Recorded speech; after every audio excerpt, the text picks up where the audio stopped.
Halo Sobat Movie, semoga Sobat semua diberi umur panjang dan murah rezeki. Kali ini, Ani akan membahas film bertitel 240 derajat Fahrenheit yang dirilis pada tahun 2011. Film berdasarkan kisah nyata ini benar-benar ngeri. Gimana nggak ngeri ketika para remaja ini seharusnya menikmati liburan yang menyenangkan, malah berubah horor ketika terjebak di ruang sauna yang bisa membuat darah mendidih.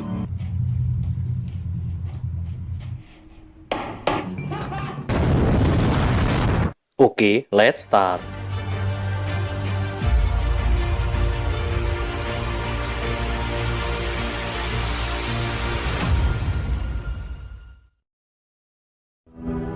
Di scan awal terlihat seorang gadis bernama Jenna sedang menjerit histeris karena pacarnya tewas akibat kecelakaan bersamanya.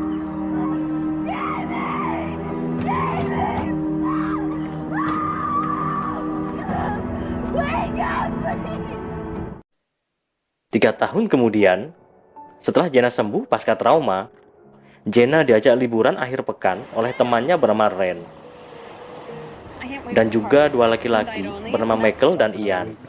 Lalu dengan menggunakan motorboat, mereka menyeberangi danau untuk ke kabin milik pamannya Ian.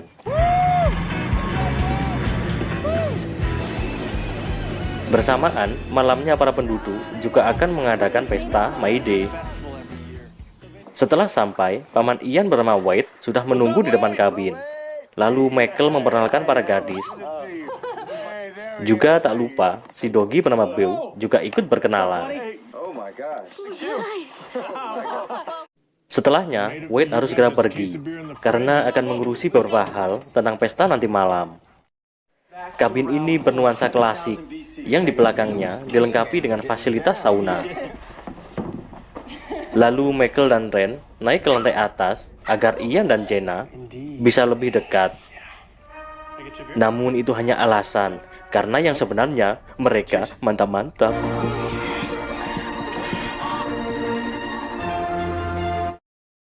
Malamnya, mereka berlima makan malam bersama dengan cicet gak penting.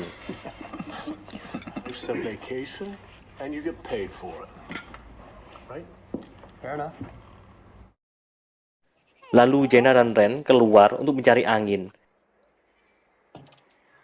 Dan tidak sengaja melihat White memberikan lintingan ganja pada Michael. Mau nyimeng nih. Sebelum pergi, White mengingatkan untuk menghadiri pesta, sekaligus memberikan undangan. Karena tanpa undangan, mereka nggak boleh masuk. Sebelum berangkat, Michael mengajak ketiganya untuk bersantai di sauna di belakang rumah. Dan mereka pun setuju. Sauna tersebut dibangun oleh White sendiri, karena kabin itu sering disewa oleh para turis ketika berlibur. Lalu satu persatu mereka masuk, dan suasana bertambah hot. Matanya yang hot.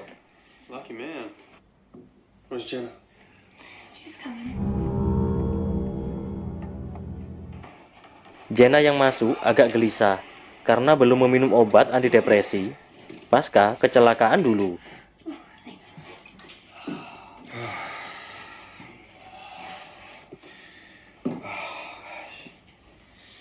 Kemudian, Ian mencoba menawarkan aromaterapi yang dicampur dengan air untuk disiramkan pada batu di atas tungku pemanas sehingga menghasilkan uap yang membuat suhu juga meningkat.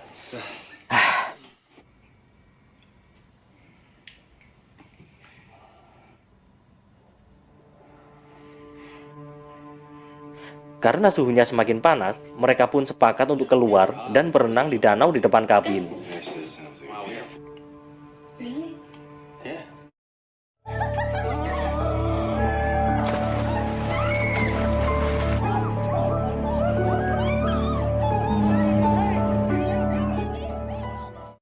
Setelah puas bermain di danau yang dingin, mereka kembali masuk ke dalam sauna.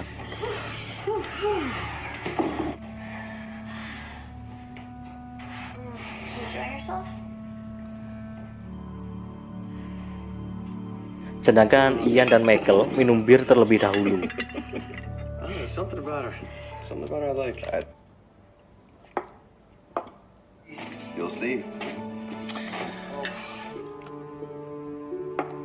Selanjutnya, Michael yang tengah mabuk mengajak Ren untuk kembali mantap-mantap. Jelas saja Ren menolak dengan meninggalkannya masuk ke dalam sauna. Michael yang ngambek dengan sempoyongan lalu terjungkal menabrak tangga portable.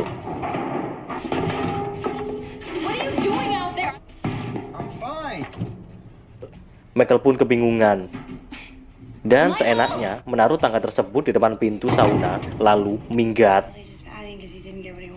Ian yang khawatir mencoba menyusul Michael. Dan tanpa diduga, tangga portable tersebut malah mengganjal pintu dan jelas saja tidak bisa dibuka dari dalam. Michael pun pergi entah kemana, sedangkan Wade bersama rekannya tengah mempersiapkan peralatan kembang api.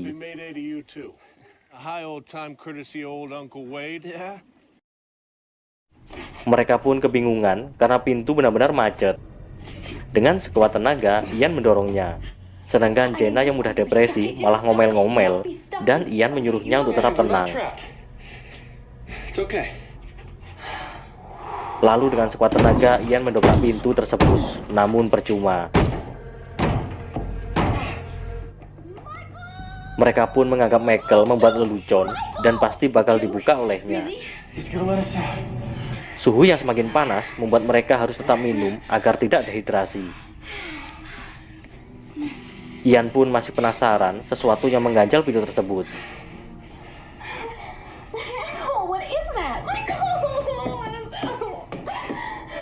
Beberapa waktu kemudian, suhu yang meningkat membuat ruangan tersebut pengap dan sulit untuk bernapas. Lalu Jenna melihat alat di belakang termometer yang ternyata itu adalah termostat otomatis yang mengatur suhu di dalam kamar sauna. Dan alat itu tidak boleh mati karena jika otomatisnya mati, maka gas yang ada di dalam tungku pemanas akan tetap hidup dengan suhu tak terkendali. Lalu dengan terpaksa Ian menggunakan handuk untuk mengambil salah satu batu yang sangat panas di dalam tungku guna memecahkan kaca pada pintu tersebut.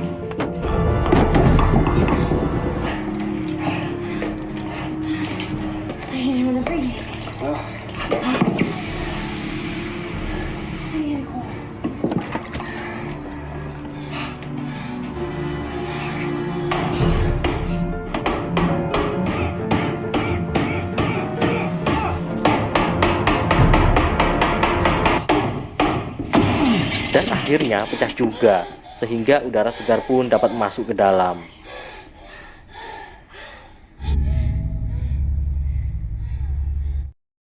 Mereka pun dapat bernapas lega untuk sesaat, dan menyadari ada tangga portable yang menghalangi pintu, sedangkan Michael entah masih kemana.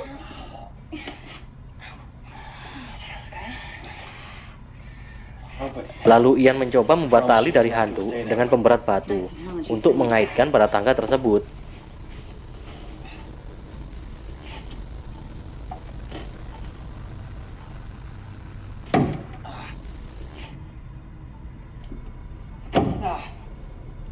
Come on, bitch.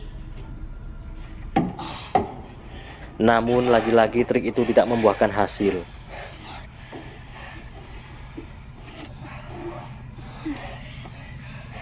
Sesaat kemudian, Ian melihat bola lampu yang ada di dinding. Lalu berencana untuk membuatnya kongslet dengan sendok kayu, sehingga si kring akan rusak dan memadamkan semua kelistrikan. I can sort out this light. You know, blow the fuse. Hand me that towel. Possibly. Akan tetapi Ian malah tersengat listrik yang membuatnya pingsan sejenak. Juga rencana tersebut gagal dan hanya membuat lampu di dalam sauna mati. Fuck, it didn't work. Di tempat lain, White yang tengah mempersiapkan kembang api lalu menyuruh Beau untuk menyingkir. Double check the lines. Be careful, be careful. Setelah Ian sadar, Jenna segera memberinya minum, dan mereka nggak tahu lagi harus berbuat apa.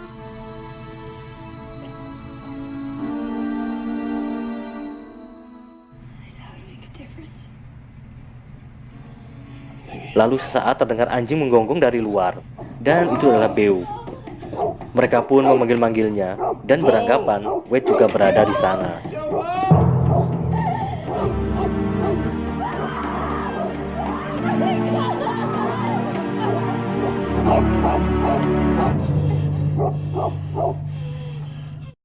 Kembang api pun segera diluncurkan sesuai jadwalnya.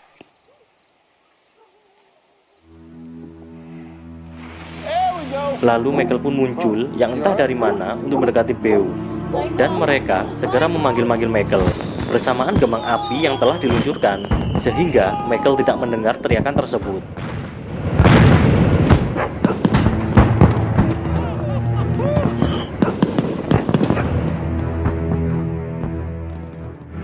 Beau yang kembali langsung menggonggong pada Wade untuk mencoba memberitahu agar mengikutinya.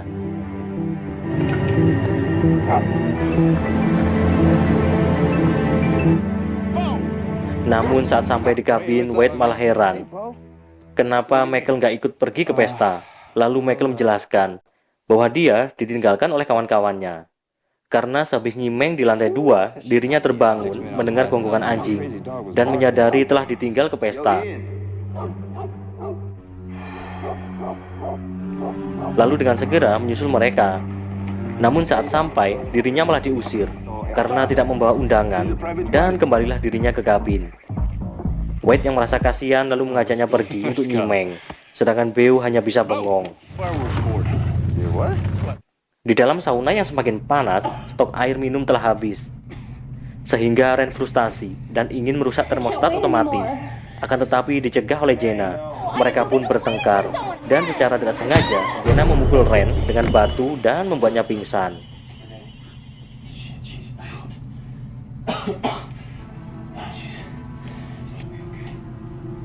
Jenna yang shock melihat Ren kepalanya berdarah, lalu meluapkan kemarahannya dengan menghancurkan termostat tersebut.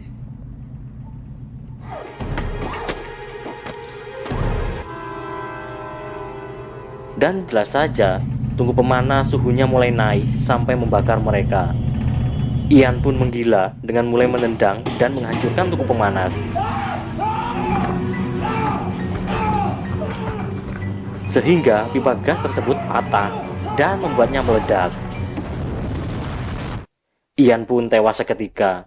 Sesaat kemudian, Michael pulang dan menyadari rumah masih sepi, sehingga menganggap teman-temannya belum pulang, lalu naik ke lantai 2 dan kembali nyimeng sampai teler.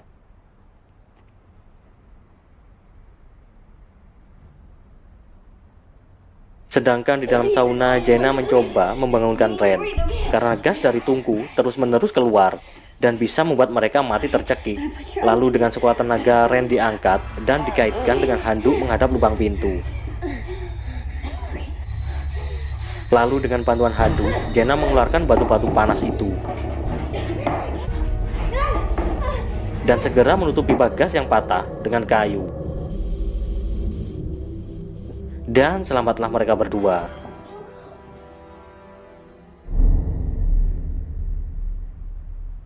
Hingga beberapa jam kemudian, Wade datang dan Holy shit.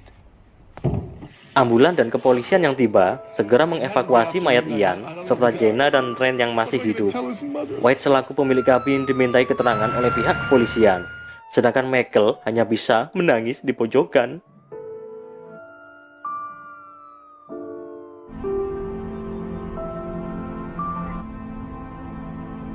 Ren yang tersadar ingin berterima kasih dengan memegang tangannya, dan Jenna pun merespon dengan tetesan air mata. Review akhir. Wade dan Michael tidak terdokumentasi apakah terkena hukuman penjara atau tidak karena kematian Ian. Tapi yang pasti, Jenna dan Ren selamat. Dan pesan moral, jangan sekali-kali minum minuman keras, apalagi narkoba. Karena satu hal yang pasti, kalian pasti akan menyesal seperti Michael.